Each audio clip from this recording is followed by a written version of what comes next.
everybody, and welcome to the first, maybe last, maybe first of many, we will see, hidden upgrade weekly updates for the Dynasty. Appreciate you all tuning in, watching the video.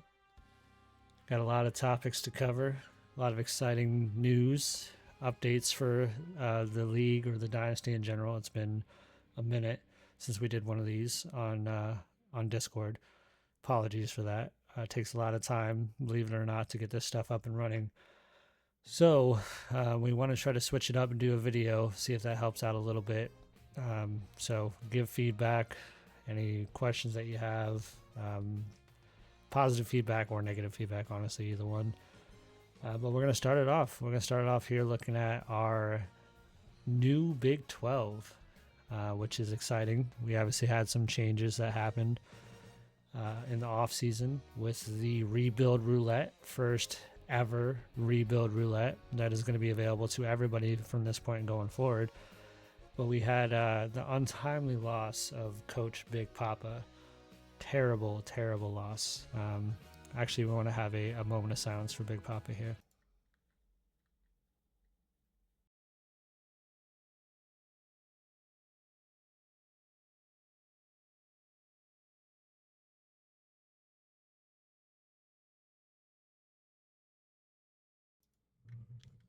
Big Papa will be missed. Great coach of that Missouri team. Took him to, I believe, 32 wins. I feel like I get this wrong all the time. 32 wins, 0 losses is the important thing. Did not lose a single game. Partied a little too hard in Vegas. We still have some unknown things about that night, what went down. Maybe we'll find out something about that in the future. We know that Coach Joey was involved, and we know that we know it was a crazy night. That's all we know. So first and foremost, we're welcoming Coach Big Papa Jr. to the Dynasty, who is going to be taking over the Wyoming Cowboys, which is exciting. How about them Cowboys? It's a great addition to the Big 12. And then we have Coach Dusty in a surprising move that took a lot of people off guard. He took over, or he abandoned his Texas A&M squad and took over the Yukon Huskies. When asked about it, he just said he wanted to change the pace, change the scenery, which is crazy. That dude had everything going for him, but more power to him. I mean, it's his decision at the end of the day. But yeah, he's going to be taking over the Yukon Huskies. Then we have, the usual suspects. We'll run down the list here. Arizona, still in the Big 12. Huge upset. Causer, I guess, for lack of a better term, to the rest of the Big 12. They beat Virginia Tech, they beat Colorado. They've taken down some pretty heavy hitters, so they're playing spoiler. And then we got a Cal team coached by Coach Daniel Sleeper, who is going to continue to try to get better every single year. Took a little bit of a setback this year with this team, but he's building them back up, hopefully getting them in a good spot.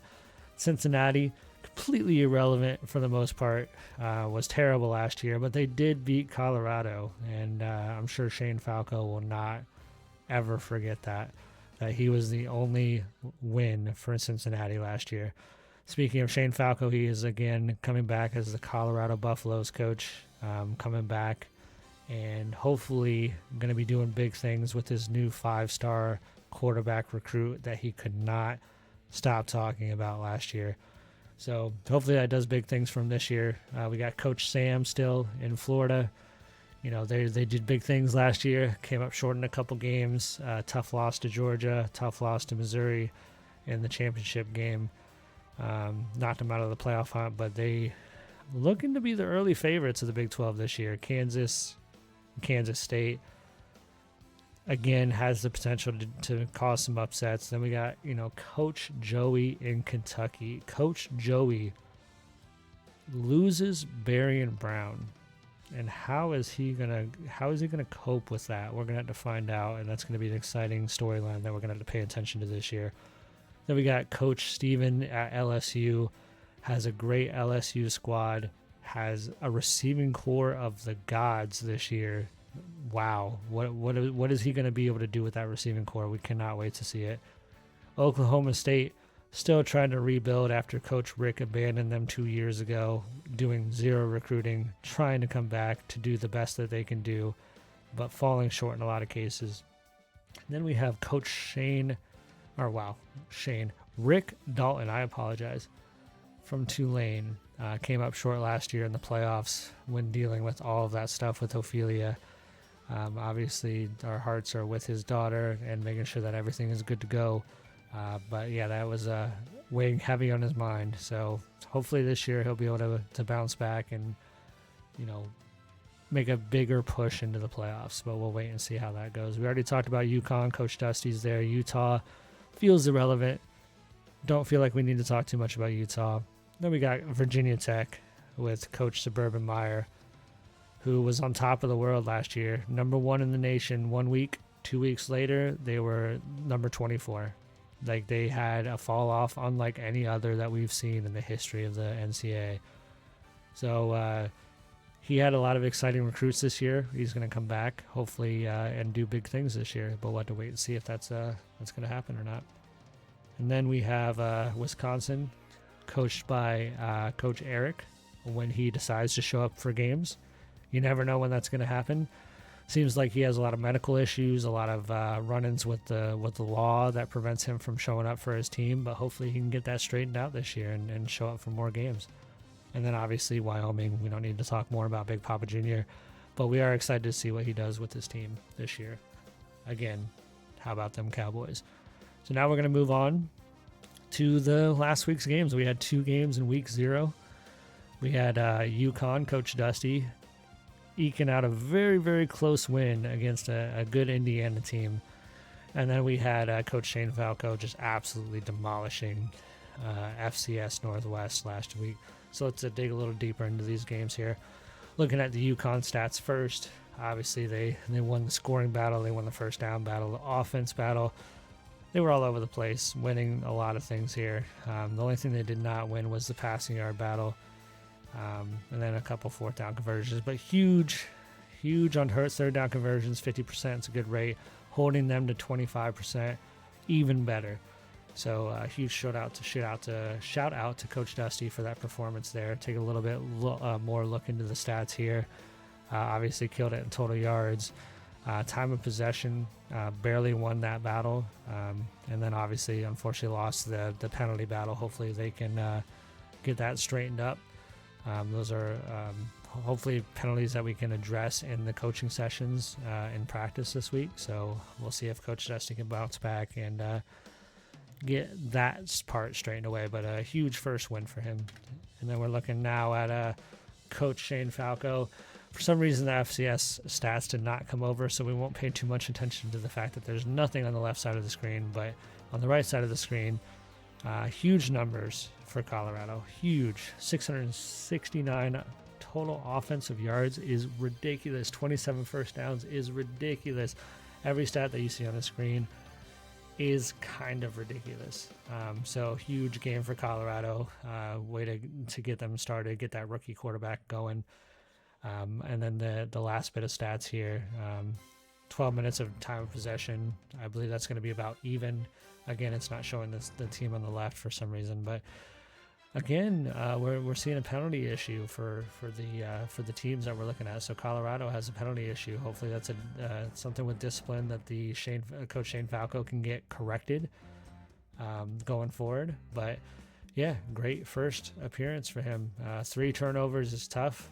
3 interceptions, but it's a freshman quarterback. Even though he's the number 1 in the nation recruiting class wise, still is a freshman. He's going to make mistakes. It's going to be a learning curve. So hopefully he can bounce back from those interceptions and continue to put up great numbers. This week we are moving on to look at the games that we have. Coach Rick Dalton facing an FCS school because some might say that's a kind of a pussy move to take an FCS school, but Coach Dalton insisted to get his guys ready to take that game. So we got Kentucky facing Akron, Virginia Tech facing Illinois. This is a top 25 matchup, huge top 25 matchup. We'll see if Coach Suburban can come out and get a win early on. We got UConn facing Arizona in Big 12 action. We got California in a rivalry game with UCLA. So we'll see if Coach Daniel can come out and get a rivalry win right off the bat. Then we got obviously Wyoming and BYU. That game, believe it or not, actually already happened. So Wyoming getting the victory there in definitive fashion, shutting them out completely. They didn't score a single point. After the game, he was asked if there was any pressure from him being the son of a legend in the sport, to which he simply replied, "There's a huge amount of pressure to live up to the legacy. I think as a team, though, we stick to our game plan, take it 1 week at a time. The group of kids we got are great, and they will do great things." So huge win for him starting out. The first week, obviously you want to get out there and get a big win, and there's no bigger win you can get than shutting out the opposition. So great job there. We got LSU facing San Jose State. San Jose State. And we got Wisconsin in a giant battle with Notre Dame. Not a top 25 matchup. We'll see if Coach Eric is able to make it to this game this week. If he can, he's gonna need to say some prayers, I think, to be able to beat Notre Dame. But crazier things have happened. You never know. And then rounding it out, we got Florida facing NC State. So we'll see if Coach Sam can continue his dominance that he had last year in facing a relatively easy opponent in NC State. That being said, we got our schedule there. What is going to be our game of the week is the question that's probably on everybody's mind. The game of the week is actually our only top 25 matchup. It's going to be Illinois at Virginia Tech. Huge top 25 matchup. Obviously, there's not going to be too many implications early in the season, but you want to start out with a win. So we'll see if Suburban can come out and get a huge win here. He's got a lot of confidence in his new quarterback. He's starting a new freshman quarterback. He's starting a new freshman halfback. A lot of good pieces he got in the recruiting class last year, so we'll see how that team pans out. So good luck to Coach Suburban in that game. We'll see how that pans out. Then we're going to look at our top 25 here. Not much has changed from the end of season top 25. Kind of crazy. Missouri lost their coach, obviously, may he rest in peace, but they dropped all the way to 15 for no reason. I don't know what the committee is looking at, but they the amount of disrespect that Missouri gets is kind of crazy. We'll see if they can bounce back and get up there in the ratings again. But as far as our players, we Texas A&M for Dusty. He left a team that is now number 3 in the nation, so he might be regretting that a little bit. But we also have Coach Daniel, number 12, the best of the players in the Dynasty ratings-wise, or rankings-wise, at number 12. We have Rick Dalton, number 14. We got Coach Suburban Meyer at number 17. We got Coach Steven, number 19 with LSU. We got Coach Sam, number 21 with Florida. And that is all we have as far as players go for the Big 12. So obviously this is going to be wildly different at the end of the year, but it's good to see representation of the Big 12 this early on in the year. So now we're going to move on to the Heisman race. This Heisman race is going to change. I think it's week 5 is when this stuff gets updated, but right now we have a couple candidates in here. Again, Coach Dusty, Louisiana Connor Wigman, senior quarterback this year, already in the Heisman race, suspected to put up huge numbers, so we'll see if he can live up to those expectations. But yeah, this is going to stay relatively the same the next couple weeks, so expect some movement, maybe week 4, week 5 in the Heisman race. Then we're going to look at the players of the week. Not many players to go through, but obviously Colorado is going to have the huge advantage in this one because they played an FCS school and then absolutely dominated them. So we got Samuel Akinlola. I apologize for butchering that name. 7 tackles, 3 sacks. And then we got Cam Michael, 8 receptions, 245 yards, 30.6 receiving average, 4 touchdowns. Huge game for him. So yeah, that was huge congrats to Shane Falco for having a big game, but let's see if he can step up and continue to have a great season against a non-FCS school. So we'll see how that goes moving forward. But yeah, that is the weekly update. Appreciate you guys tuning in. A couple of things that I want to mention. We want to get guests on here for the weekly update. So if you're ever interested in having an interview done for you, we want to have the coaches show up and do some interviews for the weekly update that we can present to everybody. Also, we're trying a new thing this year where if you do a huge play or make a play that you feel like deserves to be SportsCenter top 10 quality play that you just did, I want you to get in the habit of hitting that record button on your controller. So on the middle of your controller, there's a button. I actually don't think I have a controller with me. Yeah, I don't have one with me, but in the middle of your controller, there's a button that you can press to record. To take a picture, you just tap it. To do a video, you hold it. So if you ever do an amazing play, let's say I was just watching the Wyoming game earlier today. In that game, Coach Big Papa Jr. had a play where his receiver caught the ball, immediately spun, and got a touchdown. Amazing play. Definitely worthy of that SportsCenter Top 10 recommendation. So as you're playing your games, try to keep in the mind that you want to record those awesome moments that happen during your games. So make sure you record those. When you record them, send them over to the commissioner's office, and we will make sure that we get those included in the weekly update as well, because we want to have some videos, some highlights to look at. Outside of that, like I said, guys, just give me any feedback about this format now.